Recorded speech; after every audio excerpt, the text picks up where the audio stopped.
Welcome to Neon Eyes Home Cinema, the podcast where we watch films together. I'm Calum and Euan. In today's episode, we're talking about Roland Emmerich's 1996 film Independence Day, which is the third in Euan Foley's series from War to Peace, Aliens in the Last 50 Years of Cinema. If you've missed any of the episodes so far, you can find the video versions on our YouTube channel, and you can also find audio versions of the podcast on our iTunes and Spotify. Just a quick warning as well that there will be spoilers for Independence Day throughout the podcast. For those who haven't read the plaque, we'll read the plaque.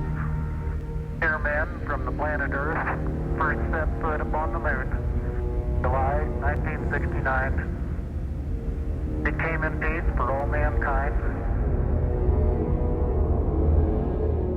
This is one of the big blockbusters of the 90s, and more than anything, it's a lot of people's favourite Alien film. I'm talking to Euan Foley, founder and editor of film and TV outlet Rat Party Media. It's really popular, but it was a massive thing for cinema at the time because it made so much money. The budget wasn't actually too high, nothing like sort of the modern blockbuster budget. And I think it was the sort of thing that reignited the whole summer blockbuster thing that Jurassic Park did a few years before, and Titanic would kind of do a few years after. Major? Yes, sir. Radar reception has been impaired, but we were able to get these. Now, we estimate that it has a diameter of over 550 kilometers and a mass roughly 1/4 the size of our moon. And what do you think made this film so commercially popular? It is so unashamedly American, and I think the American box office is what is the bread and butter of any film. So the fact that it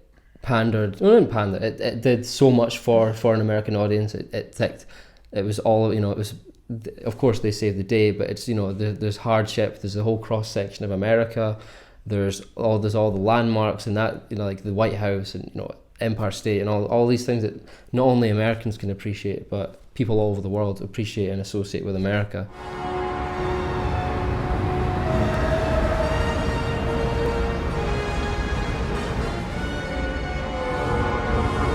And it's very military in the kind of the general plot, but it doesn't. Of course, it deals with the president. Of course, the president's in it, but it is actually there is a sort of everyman feel about it because Will Smith he's a fighter pilot. Jeff Goldblum opposite him is a grossly overqualified TV repairman. Will Smith's girlfriend's an exotic dancer. There's the family of farmers. It appeals to this massive cross-section of America, and I think most people will probably be able to relate to, maybe not entire character arcs or that, but there'll be a few scenes when you think, okay, there's something that I can at least acknowledge there as something that might happen to me in that situation. And so in that sense, it does remind me a bit of Close Encounters, given that it's, there are bits in sort of rural America where it feels like it's really showcasing that part of the country. Yeah. But in stark contrast with Close Encounters, and something we're looking at through the season, War to Peace, it very clearly establishes the aliens as war.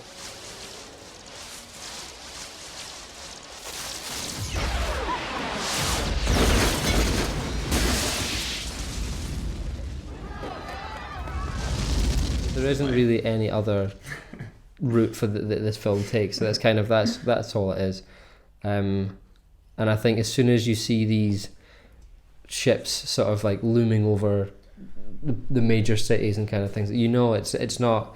They're not gonna drop a ladder and they're gonna have a party. It's it's nothing like that. It's to cause chaos. And I think there's a little bit of explanation as to the motive of the film, the motive of the aliens in the film.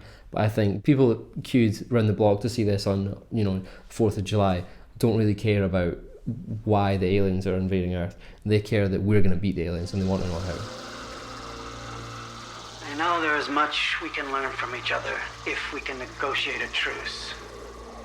We can find a way to coexist.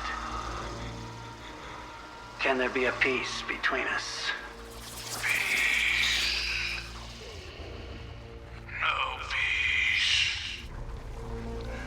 The film is very overtly patriotic for Americans. Yeah, absolutely. And there is that scene in particular with the president's speech, which is quite iconic even today. Yeah. Good morning. Good morning. Bill Pullman's president is one of the most sort of famous presidents in kind of modern cinema, and I think it's because of that scene. In less than an hour, aircraft from here will join others from around the world. And you will be launching the largest aerial battle in the history of mankind. The snare drums playing and like the lone trumpet. Mankind, that word should have new meaning for all of us today. The music is, and the words, and just particularly in that scene, are so evocative of like the sort of American revolutionary stuff that it doesn't feel dated. It works really well within the context of the film, but you can literally lift that dialogue and basically slot it into a number of other films with the same music, and it would work. I mean, with the sort of tweaks here or there. We can't be consumed by our petty differences anymore.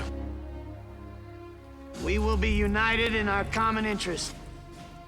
Perhaps it's fate that today is the 4th of July, and you will once again be fighting for our freedom. There's nothing new in there, it's within the context of Aliens that it works really well, but you could basically slot it into any war film or anything like that. So I think it's definitely a big American, like, we're gonna take him down sort of thing, or we're gonna die trying. So The 4th of July will no longer be known as an American holiday, but as the day when the world declared in one voice, we will not go quietly into the night. We will not vanish without a fight. We're going to live on. We're going to survive. Today, we celebrate our Independence Day. Bizarrely, a German director, but really hammering home the American values. And a British composer as well, actually. That's true. Yeah. But yeah, it feels like the film, through those kind of exploration of American ideals and patriotism, really captures a mindset of America. You've got like Will Smith and Jeff Goldblum, who are two very different actors. Obviously, not only in terms of their career and their stuff, but I mean, in terms as people, backgrounds, and everything. Bill Pullman, like these guys that you kind of associate with the '90s. It's all kind of very neat. It's like lightning in a bottle. It's done really well. It's all these little concepts and ideas that come together. And it was made at the time of the Iraq War, or just before the Iraq War, with the sort of build up to that. So watching it now, I think especially is interesting, seeing how almost slightly naive in the sense of just like, we just blast the enemy. Yeah, but it's still kind of like boots on the ground stuff. I mean, like the difference between war. I mean, war is always like, it is fairly cutting edge, but even then, like the whole war now is it's drones and it's all the sort of technological side, but that's people, that's people in planes and people on the ground and defending the whole American thing about standing your ground and kind of all that sort of stuff. We've not quite moved on to like the new form of war yet, and I think that's where the sort of the idea of war is in Independence Day. Hold on, Command. I want another shot at it. Sir, I strongly recommend you disengage. Eagle 1. Fox 3.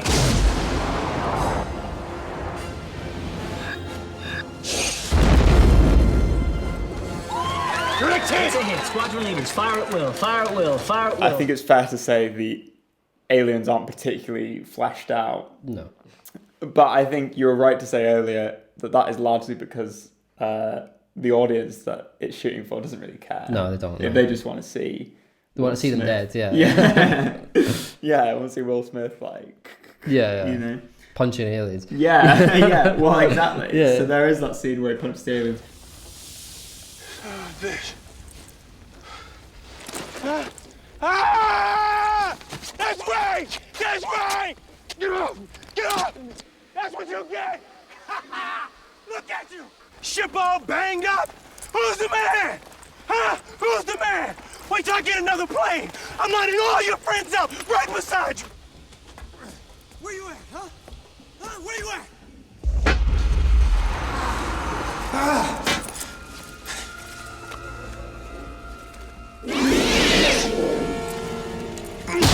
suppose Alien doesn't go into it too much, the sort of why, but it's a question that's there. I think Close Encounters feels like it's really interested in the question why. Yeah. And it's great how the film, in such direct contrast, especially to Close Encounters, when he's cracking those jokes and he just punches the alien. He's the first person to ever see an alien. And all he can react with is a cigar and saying... That's what I call a close encounter. I mean, it's an overt reference to Close Encounters, but I do like the fact that it is in there, because although it's a big blockbuster film, it's still... You can't make a film like that and not be aware of what's been done previous. And however like minimal or unsubtle that is, it's kind of like we know how the genre works, and we like, it's kind of a wink to the camera sort of thing. But he, just before that, he watches like his best friend die. Mask back on! That's an order, Marine! I can't breathe! Jimmy! Jimmy! No! He's just straight back into it, and he's kind of like tough talking them as he's weaving through like these canyons, and he's and even then when he crashes, he's cracking jokes. It's quite unusual, and I think that's kind of where the sort of fan service stuff comes in. I think that's where it's like that's the sort of stuff that Will Smith is very good at. So let's just give him that sort of bit to play with. And I'm sure it was scripted, but I think that is the sort of thing that will have been written in mind with a guy like Will Smith, who is funny, even in sort of that sort of situation. It's kind of like, it's like angry funny. This was supposed to be my weekend off. But no. You got me out here dragging your heavy ass through the burning desert with your dreadlocks sticking out the back of my parachute. You gotta come down here with an attitude, acting all big and bad. And what the hell is that smell?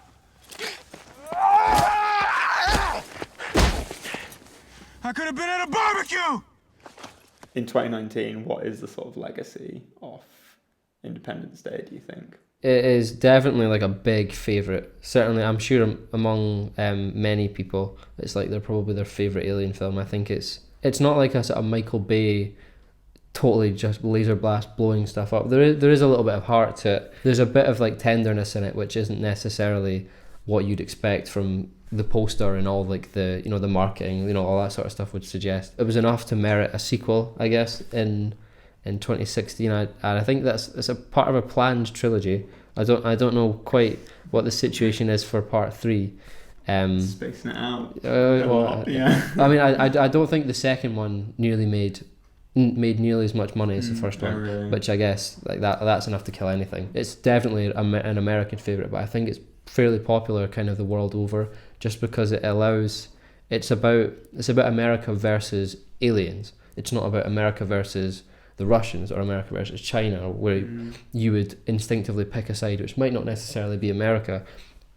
In that case, it's very much a case of course, like it's America versus the other, so everyone's behind America. So it kind of allows this sort of American national identity to be appreciated everywhere, particularly in America, obviously.